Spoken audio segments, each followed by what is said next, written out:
here in Luke. I split it in three. Chapter 20, I'll go verses 19 to 40, 20 to 40. Sorry, paying taxes to Caesar. Keeping a close watch on him, the Pharisees, Sadducees, on Christ, trying to trip him up and throw him to Caesar to kill him. They sent spies who pretended to be honest. They hoped to catch Jesus in something he said so that they may hand him over to the powers of authority, saying he didn't pay taxes if he answered wrong in public and to get witnesses or false witnesses. So the spies questioned him, Jesus, teacher, quote, we know that you speak and teach what is right. Oh, they admitted at least, and that you do not show. They knew somewhere else that he was going to say the actual Christ. That shows you how jealous they were. Amazing. If they wanted to kill him. That you teach what is right, and that you do not show partiality, but teach the way of God in accordance with the truth. Is it right for us to face taxes to Caesar or not? And what an answer. He saw through their duplicity is God. He saw what they're trying to do, trip them up, and said to them, Jesus, show me a denarius, a coin of the day, a dinheiro, Portuguese derivative, Romance languages, money. Whose portrait is on it? Caesar, that he asked. Caesar's, they replied. He said to them, then give to Caesar what is Caesar's and to God what is God's. In other words, pay taxes. And what is God really? New Testament? Not 10%. You give what you can. It's your whole life as a living sacrifice to Christ. They were unable to trap him in what he had said there in public, and astonished by his answer, they became silent.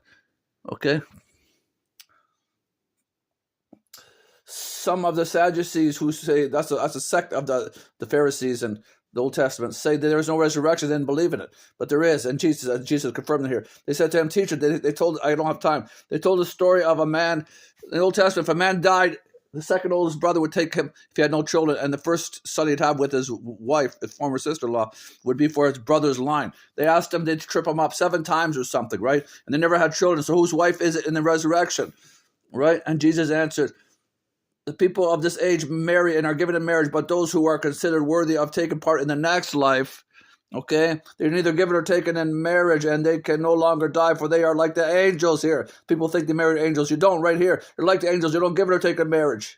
They are God's children, sincere. They are children of the resurrection. But in the account of the bush, even Moses showed that the dead rise, for he calls the Lord the God of Abraham and Isaac and Jacob. He is the God of the living, not the dead, meaning proving they're going to be resurrected. They're not dead. Some of the teachers of the law responded, well said, teacher, and no one dared to ask him any more questions. Because how can he be the God of them if they're dead and they're still dead?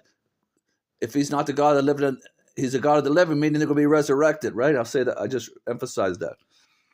Okay? So that's the second part I said at the beginning.